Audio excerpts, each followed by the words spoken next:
बोकारो परिसदन में पूर्व भाजपा प्रदेश अध्यक्ष, पूर्व सांसद सह परिवर्तन यात्रा के प्रमंडलीय प्रभारी डॉक्टर रविंद्र राय ने उन्होंने कहा कि रथ के स्वागत में जो जनता की भीड़ उमड़ रही है, उससे साबित हो गया है कि वर्तमान सरकार से जनता मुक्ति चाहती है।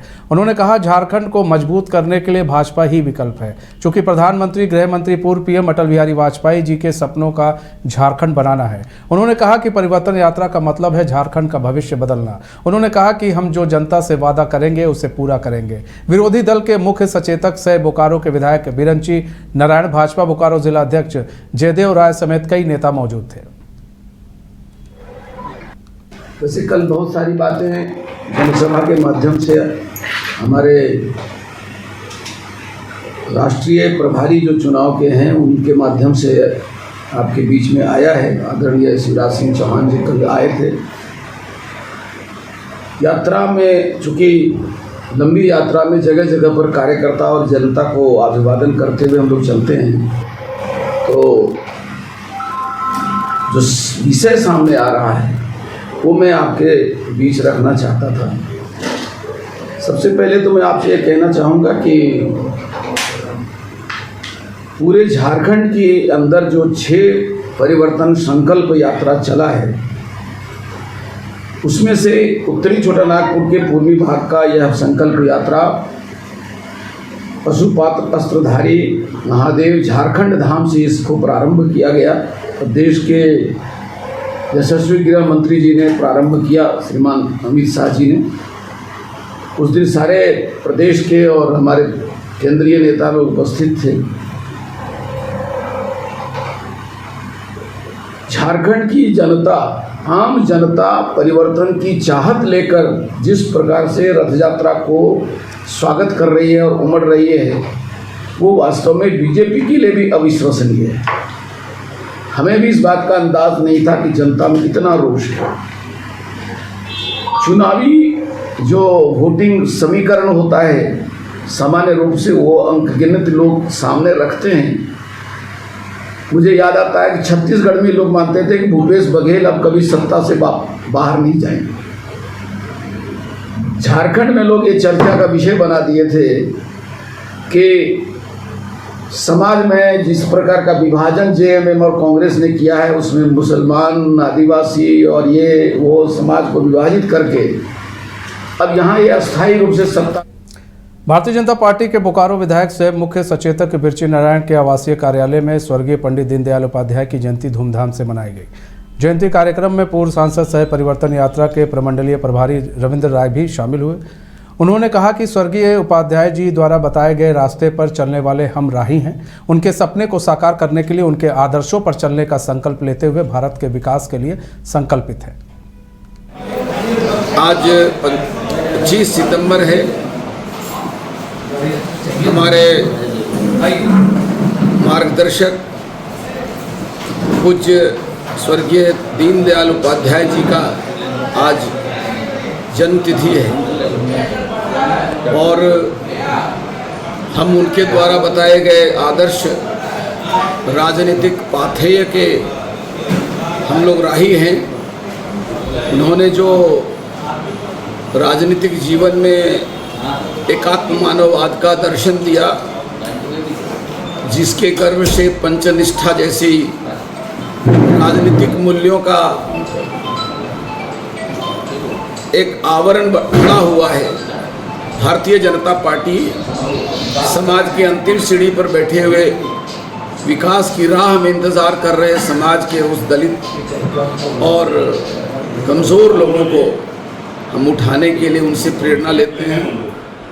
आज हम सब भाजपा परिवार के लोग और वास्तव में जिनके मन में भी सेवा भाव है, ऐसे लोगों के लिए मैं समझता हूँ दीनदयाल उपाध्याय आदर्श थे। हम उनको श्रद्धांजलि अर्पित करते हैं। हमें उन्हें उनकी अमर आत्मा बराबर मार्गदर्शन और प्रेरणा देगी। आज 25 सितंबर है। मुख्यमंत्री हेमंत सोरेन के द्वारा आरएसएस को लेकर दिए गए बयान, जिसमें उन्होंने कहा कि आरएसएस के लोग चूहे की तरह हमारे अंदर घुस कर तोड़ने का काम करते हैं। मुख्यमंत्री के इस बयान पर अपनी प्रतिक्रिया देते हुए नेता प्रतिपक्ष अमर कुमार बावरी ने कहा कि 1925 में स्थापित राष्ट्रीय स्वयंसेवक संघ के प्रयास से ही आज भारत गुलामी की मानसिकता को तोड़कर विश्व पटल पर अपनी पहचान बना रहा है। लेकिन ये अफसोस की बात है कि मुख्यमंत्री अपनी तुष्टीकरण और वोट बैंक की राजनीति के कारण अपने पूर्वजों, वंशजों और आदिवासी समाज की अस्मिता को खतरे में डाल रहे हैं। बड़े ही दुर्भाग्य का विषय है, एक राष्ट्रवादी संगठन जो विश्व का सबसे बड़ा संगठन है और जिसकी स्थापना इस राष्ट्र में राष्ट्रवादी विचारों के साथ अपने सनातन संस्कृति और परंपराओं को आगे बढ़ा करके इस देश के 100 को जागृत करना है। 1925 में स्थापित हुई राष्ट्रीय स्वयं संघ, जिसके प्रयासों से आज वैचारिक रूप से भारत अपने गुलामी के मानसिकता को तोड़ करके आगे बढ़ा है। लेकिन यह बहुत ही अफसोस और दुर्भाग्यपूर्ण है कि राज्य के मुखिया माननीय मुख्यमंत्री हेमंत सोरेन जी अपने तुष्टीकरण और वोट बैंक की राजनीति के कारण अपने पूर्वजों, वंशजों, अपने आदिवासी समाज के अस्मिता तक को खतरे में डाल रहे हैं और बांग्लादेशी घुसपैठिए उनको दिख नहीं रहे हैं। और जो राष्ट्रवादी विचार के पोषक राष्ट्रीय स्वयंसेवक संघ पूरे देश दुनिया में भारत के अस्मिता और भारत के परंपराओं को स्थापित करने में लगा है, उन पर जो है वो व्यंग कर रहे हैं। मुझे लगता है आज राष्ट्रीय स्वयंसेवक संघ है मुख्यमंत्री जी, तभी आप और हम इस धर्म के साथ, अपने सनातन धर्म के साथ आज यहाँ पर अपना जीवन व्यतीत कर रहे हैं। नहीं तो आप समेत सारे लोग जिस तरह से आज अपने मूल धर्म से विच्युत हो गए हैं, ये किसी से छिपा हुआ नहीं है। कितना वोट बैंक की राजनीति के लिए नीचे गिरिएगा, एक बार जरूर अंतर्मन में जो आपकी आवाज गूंज रही है उसको जरूर देखिएगा। कोडरमा के झुमरी तलैया में बीती रात सड़क दुर्घटना में एक ऑटो चालक की मौत के बाद लोगों का गुस्सा थमने का नाम नहीं ले रहा। घटना के विरोध में आक्रोशित परिजनों और स्थानीय लोगों ने कोडरमा से गुजरने वाली रांची पटना मुख्य मार्ग NH-20 को रेलवे ओवरब्रिज के पास जाम कर दिया और सड़क के बीचों बीच शव रखकर प्रदर्शन करने लगे। दरअसल कोडरमा के तिलैया थाना क्षेत्र के तिलैया बाईपास में अज्ञात वाहन की चपेट में आने से ऑटो दुर्घटनाग्रस्त हो गया था, जिससे चालक रविंद्र कुमार उर्फ बंटी की घटनास्थल पर ही मौत हो गई थी, जबकि उसमें सवार 5 लोग घायल हुए थे। लोगों का आरोप है कि घटनास्थल और मृतक का घर पास में ही था, लेकिन घटना घटित होने के बाद पुलिस प्रशासन के द्वारा मृतक के परिजनों को किसी तरह की सूचना नहीं दी गई। आज सुबह उन्हें घटना की जानकारी मिली तो वे लोग सदर अस्पताल पहुंचे। बड़ी संख्या में घटना के विरोध में लोग मुख्य सड़क के बीचों बीच बैठे रहे और पीड़ित परिवार के लिए मुआवजे की मांग कर रहे थे।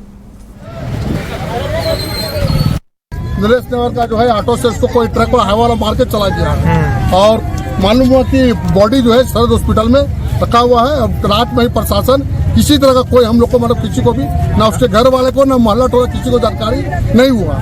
सुबह जब आदमी हल्ला हुआ सब वहाँ पर गया तो वही भी पोस्टमार्टम होकर जब आया तब फिर हम लोग सब जो है रोड पर बैठे हुए कि सबसे पहले रात में जब ये घटना घटी थी तो रात में ही कम से कम सूचना देना चाहिए। बगल में ये घटना घटी, दूर का घटना नहीं था। बच्चा है और एक माँ भी बूढ़ी है, बहुत बीमार रहती है। घर का सारा देख रेख जो है इन्हीं के मार्फत पर होता है। अब इनके आगे पीछे कोई करने वाला है नहीं। क्या किस तरह का मुआवजा का मांग है? मुआवजा इसका जो मुआवजा होना चाहिए, एक टेम्पू चला के अपना घर द्वार चला रहा था, इसके परिवार को किसी को नौकरी होना चाहिए, तब इसको मुआवजा 1 करोड़ रुपया मिलना चाहिए। कोडरमा जिले में डेंगू का प्रकोप लगातार बढ़ता जा रहा है। बारिश के कारण कई इलाकों में जल जमाव के कारण डेंगू से पीड़ित लोगों की संख्या दिन प्रतिदिन बढ़ती जा रही है। फिलहाल कोडरमा जिले में 32 लोग डेंगू से पीड़ित हैं। इनमें कई लोग घरों में रहकर अपना इलाज कर रहे हैं तो कई लोग रांची और हजारीबाग के बड़े अस्पतालों में इलाजरत हैं। स्वास्थ्य विभाग के आंकड़ों के मुताबिक हर दिन डेंगू से पीड़ित लोगों की संख्या बढ़ रही है। सदर अस्पताल में डेंगू मरीजों के लिए अलग वार्ड बनाया गया है और जरूरी दवाओं का पर्याप्त स्टॉक भी सदर अस्पताल के अलावा प्रखंडों में बने स्वास्थ्य केंद्रों में भी उपलब्ध है। पिछले दिनों रांची के अस्पताल में भर्ती कोडरमा के झुमरी तलैया शहर के विद्यापुरी के रहने वाले मोहन प्रसाद की डेंगू से मौत हो गई थी।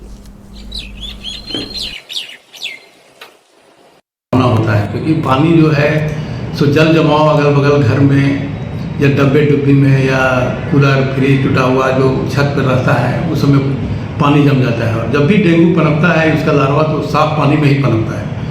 इसलिए कभी भी पानी जल जमाव अगल बगल कभी भी होने नहीं दें, और अगर कोई बर्तन में जमा है तो उसे डिस्ट्रॉय करें, उसे पानी जमने नहीं दें। डेंगू का अभी हमारे यहाँ जो डाटा में, सरकारी डाटा में जो है, ये हमारा भी सस्पेक्टेड 32 है, और कन्फर्मेटरी के लिए हम लोग हजारीबाग इलाजा टेस्ट के लिए भेजते हैं, जो अभी तक 19 को भेज चुके हैं, जिसमें से हमारा अभी 7 पॉजिटिव आया है, और अभी हम लोग 13 और भेज रहे हैं। आने के बाद रिपोर्ट बताया जा सकता है। क्योंकि हमारा 4 वॉलंटियर लगे हुए हैं जो घर घर लोग जा रहे हैं, अवेयर कर रहे हैं कि भाई इस तरह से जल जमाव होने नहीं दे।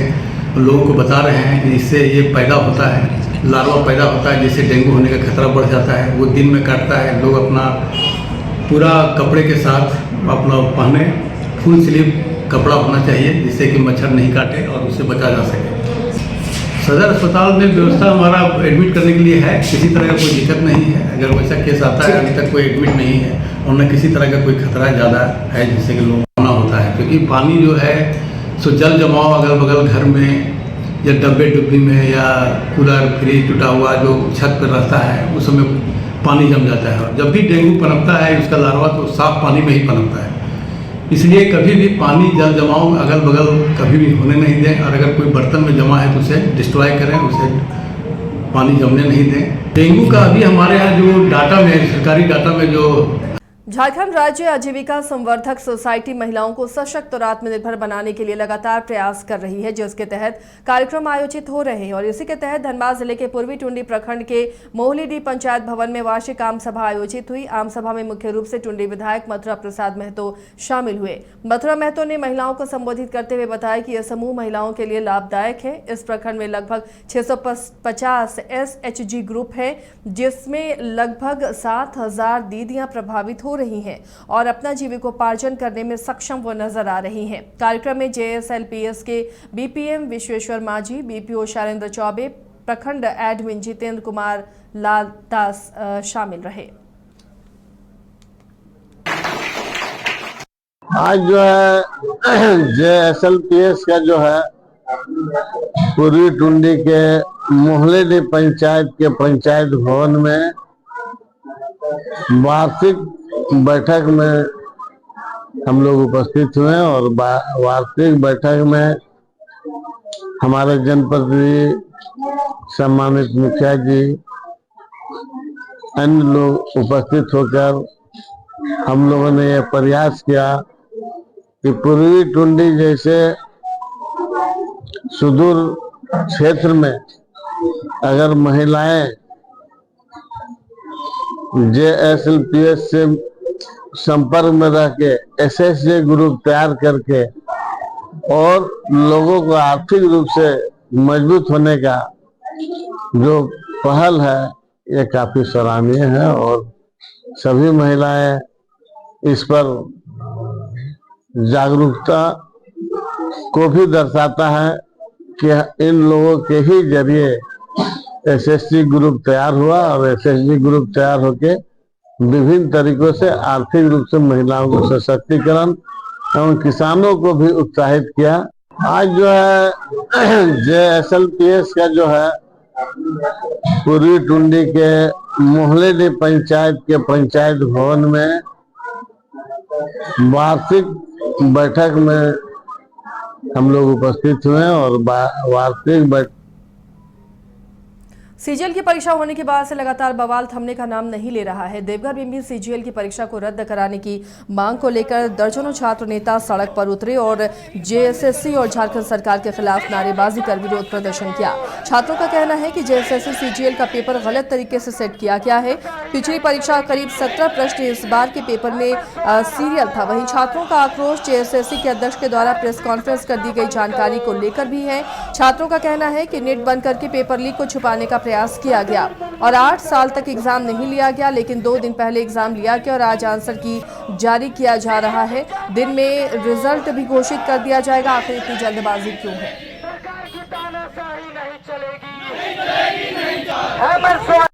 हम लोग JSSC में जो इतनी बड़ी धांधली और इतनी बड़ी गड़बड़ी हुई है, इंटरनेट बंद करके हमारी जो सरकार ये हम लोग को जो बेवकूफ़ बना रही है, हम लोग बेवकूफ़ नहीं है। इंटरनेट बंद करने के बाद ये पूरी तरीके से अपनी चोरी को छिपा करके और इतने गलत तरीके से ये एग्ज़ाम को करवाया गया। आज शाम को आंसर की निकाल करके सभी जितने भी इसके सेटिंग किया गया लड़का लोग को है वो लोग को रोजगार मिलेगी। लेकिन इससे पहले कई सारी वैकेंसी भैया सुने हैं ना कि दिया बुझा के पिया क्या किया वही सरकार इंटरनेट बंद करके क्या वो हंगामा किया है वही बात। विधानसभा चुनाव को लेकर बीजेपी प्रदेश भर में परिवर्तन रैली निकाल रही है और झरिया में भी बीजेपी की परिवर्तन यात्रा पहुंची। झरिया विधानसभा में भाजपा की परिवर्तन यात्रा को लेकर धनबाद में आयोजित जनसभा में भाजपा कार्य समिति के सदस्य रागनी सिंह अपने हजारों समर्थकों के साथ रैली की शक्ल में झरिया कतरास मोड़ स्थित सूर्यदेव सिंह चौक से चलकर सभा स्थल तक पहुंची। इससे पहले कतरास मोड़ पर सभा को संबोधित करते हुए रागनी सिंह ने कहा कि रैली का मुख्य उद्देश्य झरिया विधानसभा क्षेत्र में परिवर्तन लाना है। आज से ही झरिया में परिवर्तन की बयार शुरू हो चुकी है। उन्होंने कहा कि राज्य में जेएमएम की सरकार ने एक भी काम नहीं किया, चाहे 5 लाख सरकारी नौकरी हो, बेरोजगारी भत्ता हो, महिलाओं माताओं को पेंशन देने की बात हो। सरकार सिर्फ मैया योजना को चुनावी एजेंडा बना रही है और उन्होंने कहा कि हेमंत सरकार ने एक भी घोषणा को पूरा नहीं किया। आज झरिया विधानसभा से परिवर्तन यात्रा के केंद्र के नेतृत्व में हम लोग देशानुसार हर विधानसभा से परिवर्तन यात्रा के रूप में हम लोग निकाल रहे हैं। आज देख रहे हैं कि हजारों की संख्या में झरिया विधानसभा से भारतीय जनता पार्टी हमारे शुभचिंतक साथी सभी लोग हम लोग निकल रहे हैं। आदरणीय राजनाथ सिंह जी और केंद्र से हमारे कई गणमान्य हमारे प्रदेश अध्यक्ष बाबूलाल मरांडी और सभी अर्जुन मुंडा जी और कई गणमान्य हमारे नेतागण आज गोल्फ ग्राउंड में अपना संबोधन देंगे और उत्साहित करेंगे। और आज से ही परिवर्तन दिखने लगा है झारखंड में, जैसे कि सबसे ज़्यादा हमारे झरिया में कि बारिश होने के बाद भी आज हजारों की संख्या में लोग यहाँ उपस्थित हुए हैं और भागी लिए। बारिश होने के बाद भी लोगों के अंदर जो उत्साह है, जो जुनून है, जो आज ही से परिवर्तन लोग कर चुके हैं और परिवर्तन के रूप में देख रहे हैं और बेसब्री से इंतजार कर रहे हैं झरिया विधानसभा में जल्दी से जल्दी परिवर्तन हो। यही लक्ष्य लेकर आज हम लोग यहाँ से रवाना हो रहे हैं। बागमारा के बीसीसीएल एरिया 4 अंतर्गत गजली टार कोलियरी खान हादसे में 64 कोल कर्मियों ने जल समाधि ली थी। आज समाधि स्थल पर बीसीसीएल सीएमडी समीरन दत्ता, टुंडी विधायक मथुरा प्रसाद महतो, पूर्व मंत्री जलेश्वर महतो और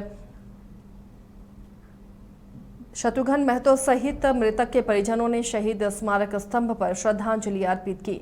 29 साल पहले हुए खान हादसे में 64 कोल कर्मी जल में समा गए थे। भारी बारिश के बाद 6 नंबर पिट में पानी भर गया था। इस हादसे में काम करने वाले 64 कोल कर्मियों को उसी में समाधि बन गई थी। हर साल 26 सितंबर के दिन उन कोल कर्मियों की याद में यहाँ श्रद्धांजलि सभा आयोजित की जाती है। उनकी याद में सीएमडी ने पौधारोपण कर सुरक्षित माइनिंग का संकल्प लिया।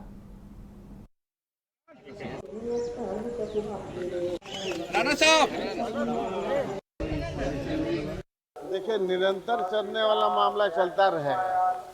अब जैसे मान लो कि अभी हम आए तो एक महिला बता रही है कि हमको जो क्वार्टर जो मिला है वो पानी छू रहा है। तो बारिश का समय है, बढ़िया बढ़िया घर भी छूता है। अगर उनको पसंद नहीं है, वहाँ रहने लायक नहीं है, तो आवेदन करने पर हम लोग उसको नया दूसरा घर दिलाएंगे। देखिए, ये जाहिर है कि लाश नहीं मिला, आगे भी नहीं मिलेगा।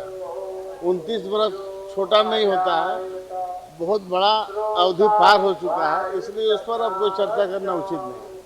देखिए, मुखर्जी कमेटी का काहे नहीं सामने आया, इसके लिए तो प्रबंधन को जानकारी होगा। उस संबंध में हमको कोई जानकारी है नहीं जिससे हम आपको बता सकें। देखिए, मामला इस तरह का है कि लोकसभा में मामला उठाया जाता है, जो केंद्रीय सरकार का मामला बनता है